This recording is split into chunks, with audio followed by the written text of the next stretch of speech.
नमस्कार साथियों, आप सभी का मैं study with Shri Kunj Bihari channel यानी SKB ग्रुप में स्वागत करती हूँ।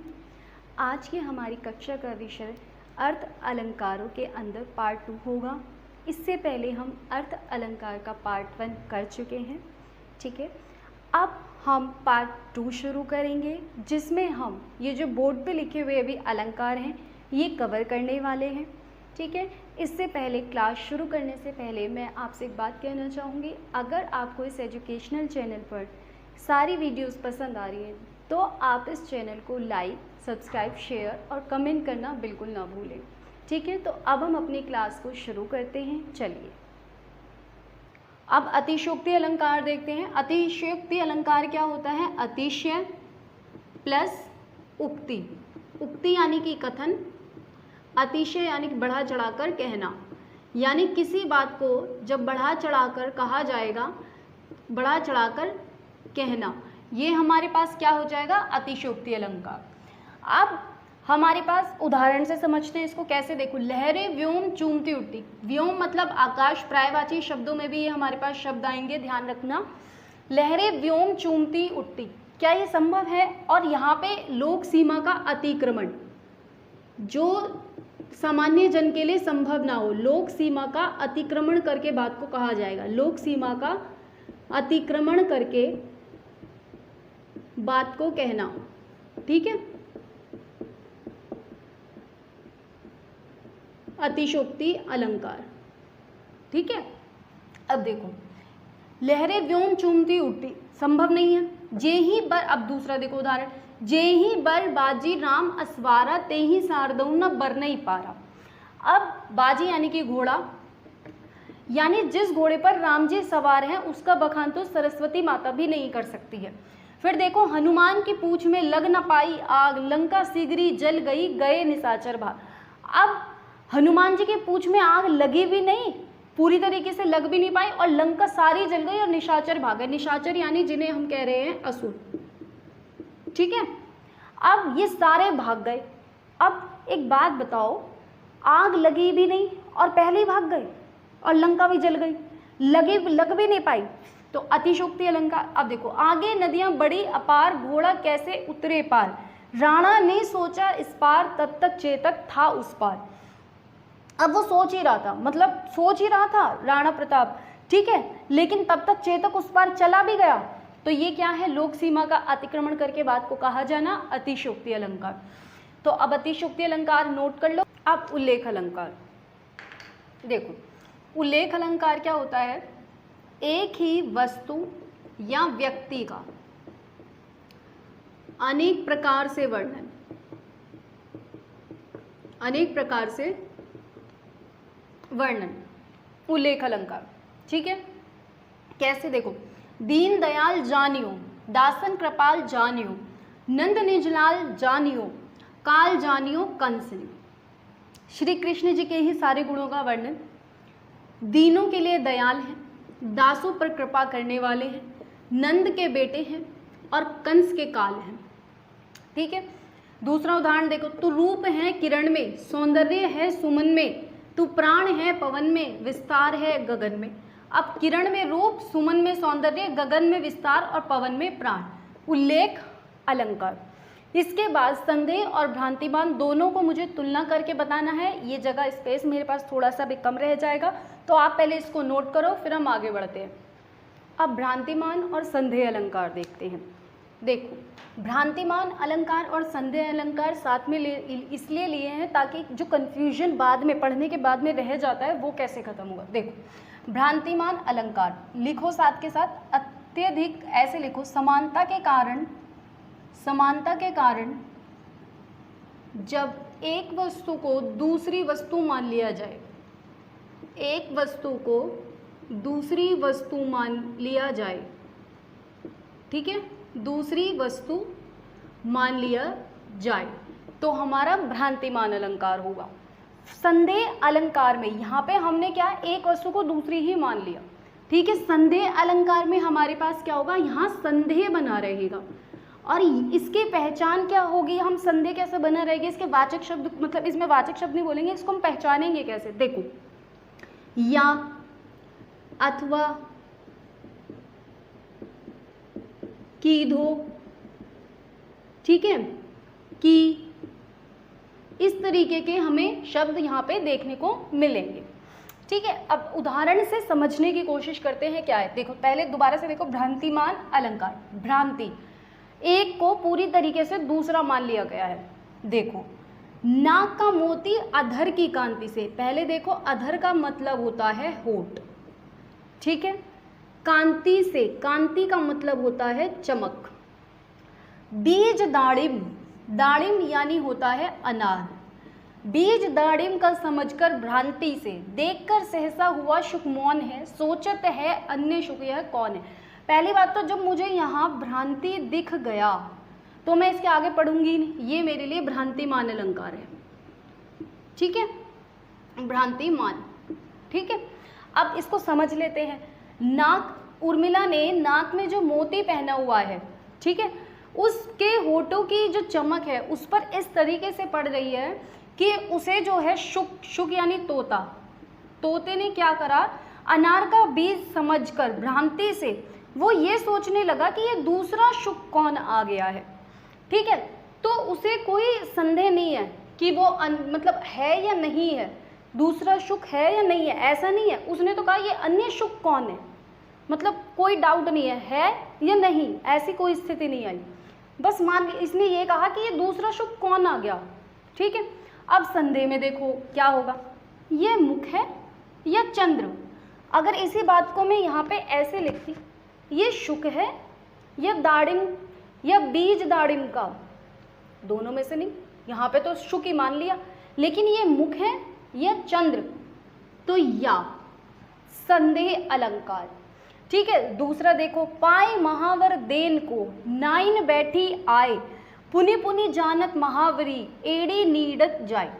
अब देखो इस उदाहरण में क्या बताया गया है, जो नाइन है वो नायिका के पैर पर महावर लगाने के लिए आई, लेकिन उसने इतनी समानता देखी, जो उसकी एड़ी थी, नायिका के पैर इतने लाल और इतने कोमल देखने के बाद उसे ये आभास ही नहीं हुआ कि ये जो है महावर नहीं है, वो उसी की एड़ी को ही मिलती जाती है। ठीक है, तो ये हमारे पास क्या हो गया, भ्रांतिमान अलंकार। ठीक है, भ्रांतिमान अलंकार। यहाँ पे तो हमें शब्द देखने को मिल गया था, अब देखो यहाँ पे हमें देखने को नहीं मिला, लेकिन हमें इससे अर्थ निकाला हमने। ठीक है, अब देखो, वृंदावन विहिरत फिरे राधानंद किशोर, नीरद यामिनी जानी संग डोले बोले मोर। अब देखो वृंदावन में तो राधा जी और नंद किशोर यानी कृष्ण जी विहार करते हैं, नीरद यामिनी जानी संग डोले बोले मोर। अब इसमें क्या है, रात्रि के समय क्या हुआ, रात्रि के समय मोर ने नीरद उनको घने बादल समझ करके क्या करें, वो उनके संग डोलने लगे और बोलने लगे। ठीक है, अब संदेह में देखो, ये मुख है, ये मुख है या चंद्र, समझ ही नहीं आ रहा, संदेह है।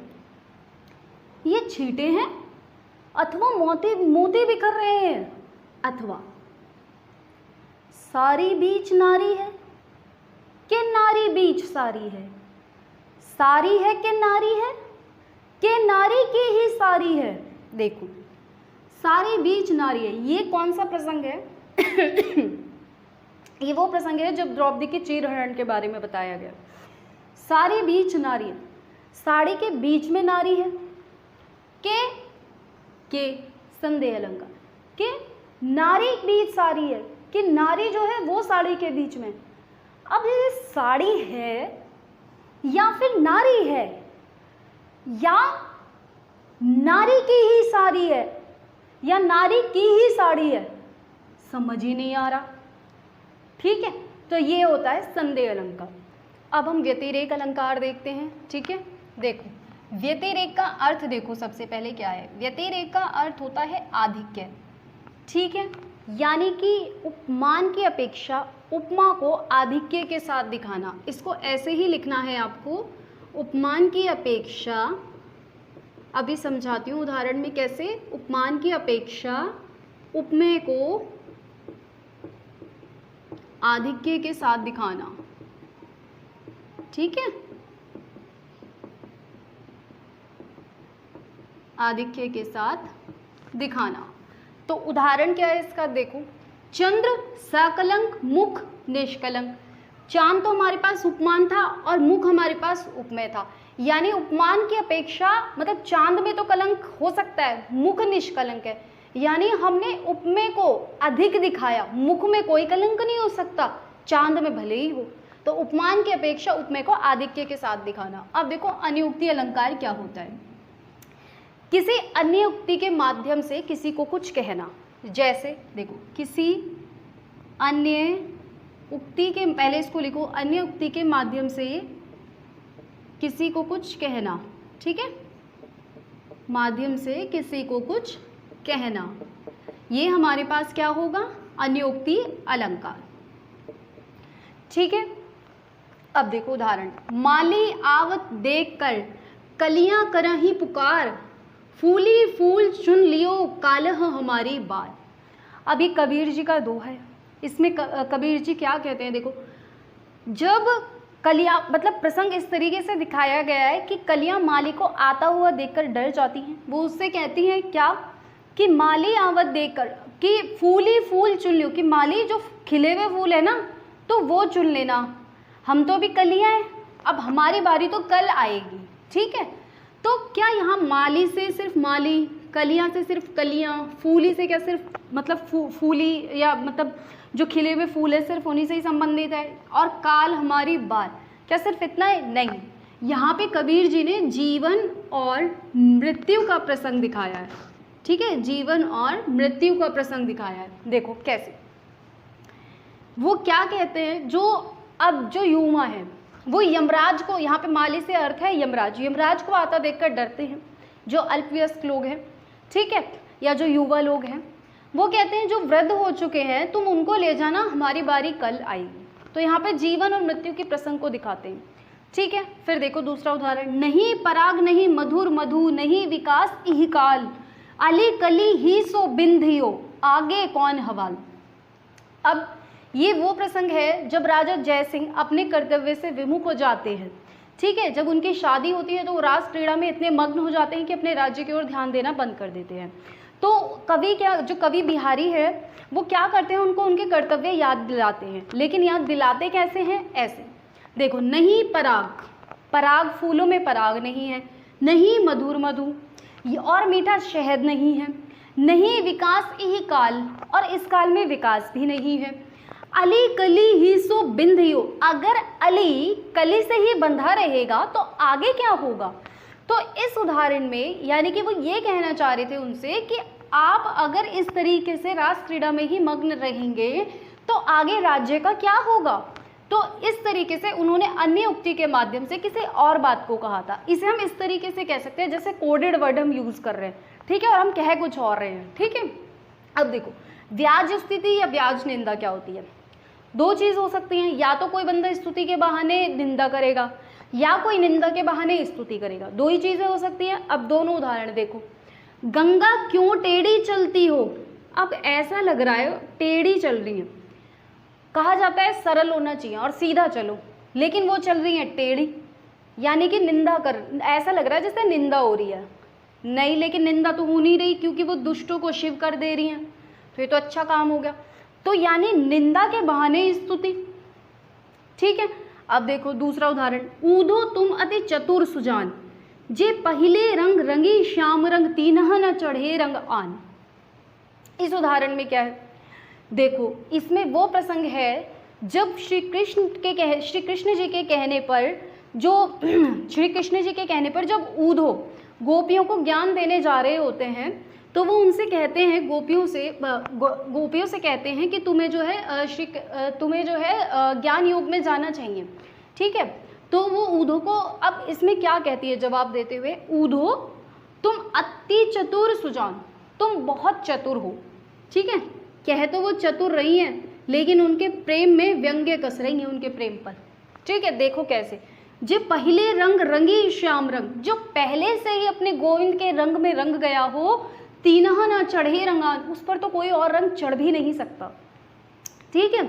तो देखो अब इन्होंने क्या करा, क्या उनको चतुर बताया, लेकिन वो ये यहाँ पर उन्हें चतुर बताकर ये कह रही थी कि जिस तरीके से तुम श्री कृष्ण के पास होते हुए उनसे विमुख हो, तो यानी उन पर वो व्यंग कस रही थी उनके प्रेम पर। ठीक है, अब देखो अनन्वय अलंकार क्या होता है। देखो अनन्वय मतलब जिसके जैसा, उसके जैसा कोई दूसरा नहीं है। ठीक है, उसके जैसा कोई दूसरा ना हो या अन्य ना हो, ऐसे भी बोल सकते हैं, उसके जैसा कोई अन्य ना हो। अनन्वय अलंकार जैसे भारत सम भारत है, अब भारत के जैसा तो भारत ही है। राम से राम और सिया सी सिया, अब सिया जैसे सिर्फ सिया ही है और राम जैसे सिर्फ राम ही है। बिल्कुल सही बात है। सीता जैसी सहनशीलता आज लोगों में बहुत कम देखने को मिलती है, और राम जैसे मर्यादा पुरुषोत्तम वो भी बहुत कम देखने को मिलते हैं। ठीक है, तो अनन्वय अलंकार उनके जैसे सिर्फ वही है, कोई दूसरा नहीं है। ठीक है, तो आप अब इनको नोट कर लो। अब विरोधाभास अलंकार पढ़ते हैं। ठीक है, देखो विरोधाभास, इसमें क्या होगा, विरोध का आभास प्रतीत होगा लेकिन विरोध नहीं होगा। ठीक है, ध्यान से देखो, विरोध का आभास प्रतीत, ठीक है, प्रतीत होगा लेकिन विरोध नहीं होगा, लेकिन विरोध नहीं। अब ये क्या बात हुई, देखते हैं ना, इसको उदाहरण के साथ देखते हैं। देखो, ज्यों ज्यों बूढ़े श्याम रंग त्यों त्यों उज्जवल होय। अब होना तो क्या चाहिए, जब कोई बूढ़ा हो रहा है तो उसकी शक्ति क्षीण होनी चाहिए, कम होनी चाहिए। ठीक है, लेकिन जैसे जैसे अगर आप गोविंद के रंग में बढ़ते हो, माधव के रंग में बढ़ते हो, वैसे वैसे आप उज्जवल हो रहे हो। ठीक है, तो विरोध का आभास प्रतीत कि बूढ़े होने पर होना तो कमजोर चाहिए था, लेकिन आप हो क्या रहे हो, उज्जवल हो रहे हो। ठीक है, तो विरोध का आभास प्रतीत और विरोधाभास अलंकार, विरोध था नहीं लेकिन। अब देखो, जब से आंख लगी, आंख लगी, यहाँ पे आंख लगने से मतलब है प्रेम होने से, तब से ना आंख लगी, यहाँ पे है कि आप सो नहीं पा रहे, अब आंख लगी या नहीं लगी। ठीक है, तो विरोधाभास। अब देखो, आई ऐसी अद्भुत बेला, ना रो सका ना हंस सका, यानी दो विरोधी बातें। ठीक है, अब देखो, प्रियतम को पास सामने कामनी, न जा सकी न ठहर सकी, तो विरोधाभास अलंकार। अब देखो, विभावना यानी कि कारण के अभाव में कार्य का होना, कारण के अभाव में कार्य का होना। ठीक है, और इसको भी लिखो, इन दोनों के उदाहरण साथ में समझाती हूँ आपको। विशेषोक्ति देखो, कारण के होते हुए भी कार्य का ना होना, कारण के होते हुए भी कार्य का ना होना, कारण के होते हुए भी कार्य का ना होना। ठीक है, अब देखो विभावना, बिनु पद चले सुने बिनु काना, कर बिनु कर्म करे विधि नाना। कारण का अभाव लेकिन कार्य हो रहा है, कैसे, पैर नहीं है चल पा रहे हैं, कान है नहीं लेकिन सुन पा रहे हैं, कर यानी कि हाथ, पर्यायवाची शब्द में पढ़ेंगे, इसका टैक्स और भी अर्थ इसके हैं। ठीक है, हाथ है नहीं लेकिन विभिन्न प्रकार के कर्म हो जाते हैं, तो कारण के अभाव में कार्य हो रहा है। अब विशेषोक्ति देखो, कारण होते हुए भी कार्य नहीं होगा, कैसे, नैनों के जल से सदैव वर्षा होती है फिर भी मैं प्यासी की प्यासी। नायिका कह रही है कि नैनों के जल से सदैव वर्षा होती है, यहाँ पे ये नहीं, आप ऐसे लिखो, नैनों के जल से सदैव वर्षा होती है फिर भी प्यास नहीं बुझती। ठीक है, ये है, आप ये लिखो, फिर भी प्यास नहीं बुझती, फिर भी प्यास नहीं बुझती, ऐसे लिखो। ठीक है, अब देखो, अब वर्षा हो रही है लेकिन प्यास बुझ ही नहीं रही है, पानी है लेकिन प्यास का ना बुझना क्या हुआ, कारण के होते हुए भी कार्य का ना होना। अब देखो, पानी विच मीन प्यासी, अब मीन यानी कि मछली है ना, मछली, लेकिन पानी के बीच में रह के भी प्यासी। ठीक है, तो कारण के होते हुए भी कार्य का ना होना। फिर देखो असंगति, इसका क्या मतलब होता है, कारण कहीं और, कारण कहीं और, कार्य कहीं और, तो असंगति। ठीक है, अब देखो कैसे, द्रग उर्जत टूटे कुटुंब, देखो उलझ तो आंखें रही हैं, द्रग माने होता है नैन। ठीक है, दृग ऊर्जत टूटे कुटुंब, आंखें उलझ रही हैं लेकिन टूट कौन रहे हैं? कुटुंब यानी परिवार। आप देखो, तुमने पैरों में लगाई मेहंदी, नायक नायिका से कह रहे, तुमने पैरों में लगाई मेहंदी और मेरी आंखों में समाई मेहंदी। लेकिन मेहंदी समाई किसकी आंखों में? नायक की आंखों में। तो असंगति अलंकार, कारण कहीं और, कार्य कहीं और। ठीक है, तो विरोधाभास, विरोध का भास प्रतीत लेकिन विरोध नहीं। विभावना, कारण के अभाव में भी कार्य का होना। विशेषोक्ति, कारण होते हुए भी कार्य का ना होना। और असंगति, कारण कहीं और, कार्य कहीं और। तो अब आप ये अलंकार नोट कर लो। चलिए अब अगले अलंकारों की तरफ हम आगे बढ़ते हैं। ठीक है, तो देखो मिलित अलंकार। मिलित क्या हो जाता है? मिल जाना एकदम, यानी कि इस तरीके से कि दो समान गुण धर्म वाली चीज़ों का मिल जाना,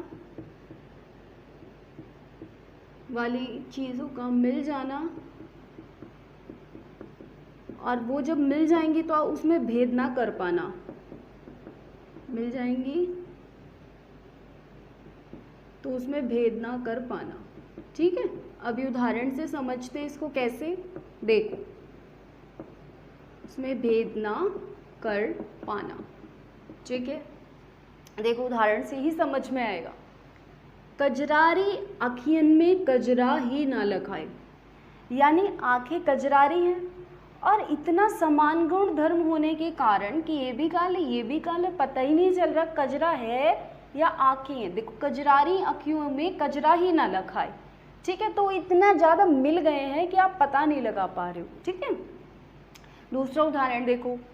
पंखड़ी लगी गुलाब की गाल न जानी जाए, यानी कि नायिका के जो गाल है उस पर जो गुलाब की पंखड़ी लगी है, तो गुलाब की पंखड़ी और नायिका के गाल में इतनी ज़्यादा समानता दिखाई गई है कि पता नहीं चल पा रहा कि वो पंखुड़ी है या नायिका का गाल। ये नायिका का मतलब ये कहा जा रहा है कि जो नायिका का गाल है एक तरीके से कि वो गुलाब की पंखड़ी जैसा है, इस तरीके से दिखाने की कोशिश हो रही है। अब देखो यथासंख्य और यथाक्रम, इसका मतलब सिर्फ और सिर्फ इतना सा है, हालांकि ज़्यादा महत्वपूर्ण तो नहीं है और एग्जाम में पूछा भी कम गया है, बट फिर भी थोड़ा देख लो आप एक बार इसको। ठीक है, कभी पूछ ले।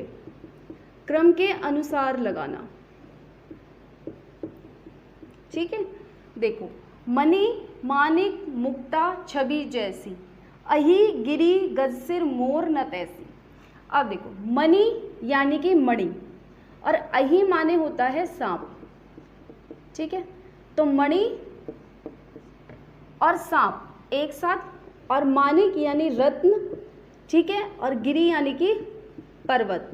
ये सब प्रायवाची में भी आएंगे, मैं आपको बता रही हूँ, तो वहाँ पे भी हमें पढ़ने हैं, आप इनको ध्यान रखना। ठीक है, फिर देखो मुक्ता यानी कि मोती और गजसिर यानी कि हाथी के सर पर। तो देखो इसमें कहा गया है जैसे कि मणि, रत्न और मोती, ठीक है, नायिका के शरीर पर शोभा पाते हैं, उतनी शोभा क्या वो सर्प, पर्वत और गजसिर के सर पर पाएंगे? नहीं। ठीक है, तो इनको क्रम से लगाना। क्या मैं इस मणि के साथ, क्या मैं यहाँ पे गजसिर को ला सकती थी? नहीं ला सकती थी ना। तो इसे हमने क्या बोला? यथासंख्य और यथाक्रम। ठीक है, अब आप इसको पढ़ो। इसके बाद जो मुझे बताने हैं अलंकार, उसके लिए मुझे थोड़ा ज़्यादा स्पेस की ज़रूरत है बचे हुए अलंकारों के लिए। ठीक है, तो आप इसको कवर करो, नोट डाउन करो अपनी कॉपी में, फिर हम आगे बढ़ते हैं अलंकारों की तरफ। ठीक है, और फिर उसके बाद जब वो हो जाएंगे, फिर मैंने आपसे कहा था कि वीडियो में मैं आपको अर्थ अलंकार का पूरा निचोड़ बना करके दूंगी, जैसे कि हमने शब्द अलंकार के पार्ट में देखा था। ठीक है, तो आप इसको करो, फिर हम करते हैं आगे। ठीक है, अब हम उदाहरण अलंकार, दृष्टांत अलंकार और मानवीकरण अलंकार, 3 अलंकार और हमारे बच रहे हैं, वो हमें पढ़ने हैं। अब देखते हैं उदाहरण और दृष्टांत में क्या भेद है। देखो यहाँ क्या होता है, उपमान और उपमेय में बिंब प्रतिबिंब का भाव होता है। इसका क्या मतलब है अभी बताती हूँ। बिंब प्रतिबिंब का भाव, बिंब प्रतिबिंब का भाव होगा। ठीक है, बिंब प्रतिबिंब का भाव। और यहाँ पे क्या होता है, जब हम एक बात कहते हैं उसी बात को समझाने के लिए एक उदाहरण देते हैं, उदाहरण के रूप में दूसरी बात कह दी। ठीक है, जैसे वे रहीम नर धन्य है, पर उपकारी अंग, बाटन वारे को लगे, ज्यों मेहंदी को रंग। कहने का मतलब क्या है कि रहीम जी क्या कहते हैं, वो लोग धन्य हैं जो उपकारी लोगों के साथ रहते हैं। अब ऐसा होता क्या है, देखो जिस तरीके से मेहंदी बांटने वाले को मेहंदी का रंग चढ़ जाता है, वैसे ही जो उपकारी व्यक्ति होता है उसके साथ रहने से जो व्यक्ति रहता है उस पर भी उसका प्रभाव ज़रूर आता है। यहाँ पे ध्यान देना, ज्यों, ये क्या है, एक वाचक शब्द है, मिला, ठीक है। अब अंतर बताऊंगी क्या है उदाहरण में और दृष्टांत में, ध्यान से। अब देखो दूसरा उदाहरण, दृष्टांत का उदाहरण देखते हैं। एक म्यान में दो तलवार नहीं रह सकती हैं, किसी और पर प्रेम नारियां पति का क्या सह सकती हैं।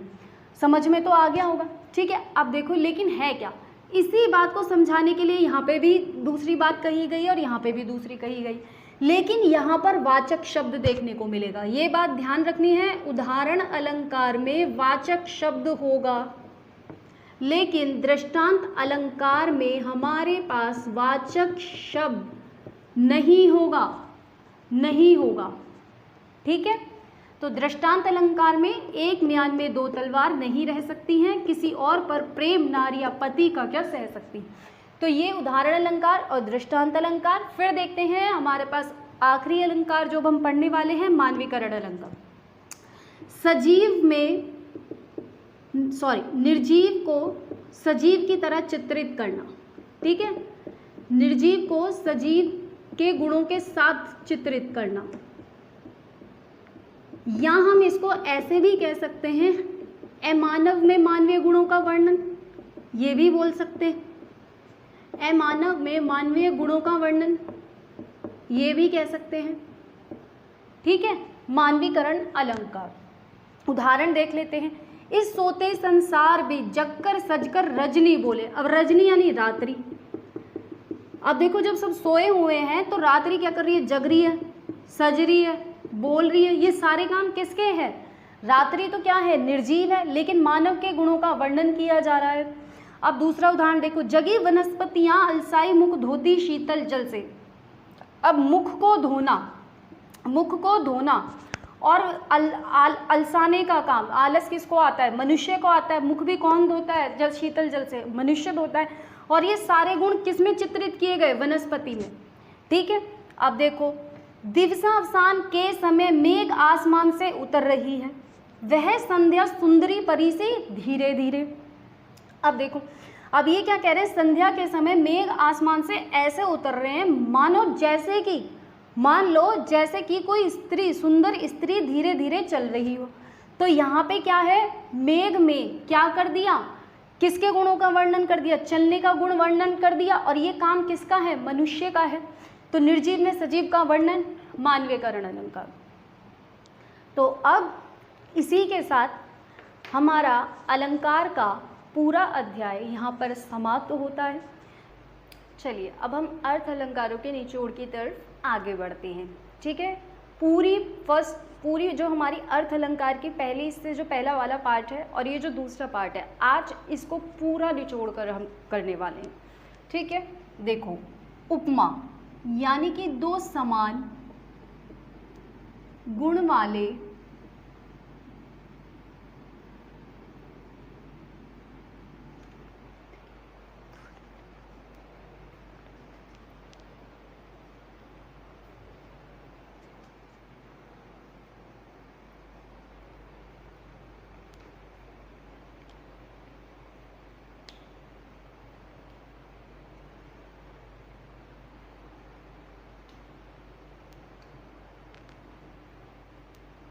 चलिए अब अर्थ अलंकार की तरफ आगे बढ़ते हैं, ठीक है।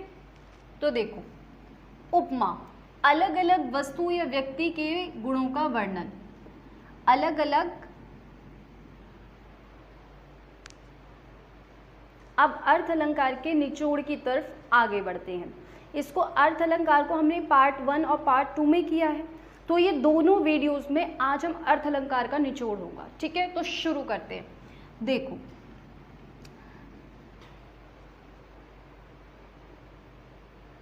अब हम अर्थ अलंकार के निचोड़ की तरफ आगे बढ़ते हैं, ठीक है। देखो, उपमा अलग अलग वस्तु या व्यक्ति के बीच में समानता दिखाना, बीच में समानता दिखाना, ठीक है। फिर उत्प्रेक्षा यानी कि अपेक्षा या संभावना। रूपक और अपनहुति दोनों में हम बिल्कुल सेम डेफिनेशन पढ़ते हैं। उपमेय में उपमान का आरोप,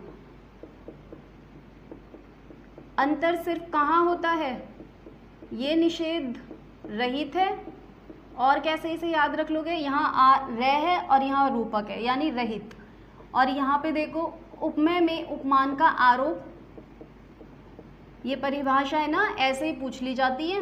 उपमेय में उपमान का आरोप निषेध सहित, परीक्षा में याद रखना ऐसे के ऐसे ही। प्रतीप यानी कि उपमा का उल्टा, उपमेय उपमा, उपमेय उपमा, उपमा प्लस प्रतीप, ठीक है। अतिशयोक्ति, बात को बढ़ा चढ़ाकर कहना, ठीक, जहां पर लोक सीमा का अतिक्रमण होता दिखाई दे। उल्लेख, एक ही वस्तु या व्यक्ति के गुणों का विभिन्न प्रकार से वर्णन, ठीक है, विभिन्न प्रकार से वर्णन। कॉपी में इनको ऐसे ही लिखना है आपको। भ्रांतिमान और संदेह, यहाँ पर तो संदेह बना रहता है, यहाँ पे एक वस्तु को दूसरी वस्तु ही मान लिया जाता है, एक वस्तु को दूसरी वस्तु ही मान लिया जाता है, मान लिया जाएगा, ठीक है। अब देखो व्यतिरेक, उपमान की अपेक्षा,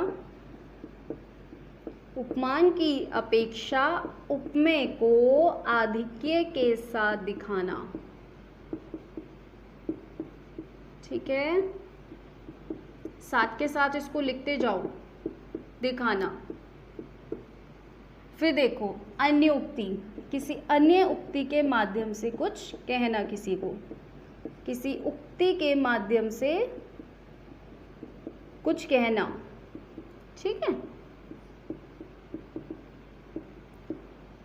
कुछ कहना।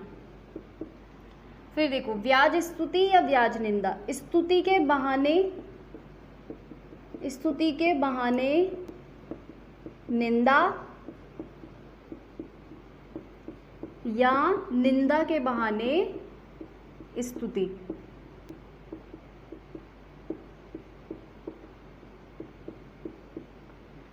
अनन्वय, जिसके जैसा कोई दूसरा ना हो, जिसके जैसा कोई दूसरा ना हो,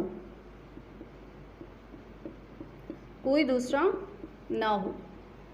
विरोधाभास, विरोध का आभास प्रतीत लेकिन विरोध नहीं, विरोध का आभास प्रतीत होगा, विरोध का आभास प्रतीत लेकिन विरोध नहीं, ठीक है। चलो विभावना और विशेषोक्ति। विभावना कारण के अभाव में कार्य का होना, कारण के अभाव में कार्य का होना विभावना, ठीक है। फिर देखो विशेषोक्ति, अब हमारे पास कारण होते हुए भी कार्य का ना होना, कारण होते हुए भी कार्य का ना होना, कार्य का ना होना। असंगति, कारण कहीं और कार्य कहीं और, ठीक है। मिलित, दो समान गुण धर्म वाली वस्तुओं के मिल जाने के कारण उनमें भेद ना कर पाना, दो समान गुण वाली वस्तुओं के मिल जाने के कारण, मिल जाने के कारण उनमें भेद ना कर पाना, उनमें भेद ना कर पाना, ठीक है, मिलित। फिर यथासंख्य और यथाक्रम, क्रम के अनुसार पदार्थ या वस्तु के गुणों का क्रम के अनुसार वर्णन, गुणों का क्रम के अनुसार वर्णन। अब ध्यान रहे, उदाहरण और दृष्टांत में पहले कही हुई बात, ये इसको अलग ही रखना इसके साथ, ठीक है, ये रहा। और ये क्या है, इन दोनों में हम पहले कही हुई बात को कोई दूसरी बात कहकर समझाना, ठीक है, कोई दूसरी बात कहकर समझाना। लेकिन दृष्टांत और उदाहरण में एक भेद, वाचक शब्दों का।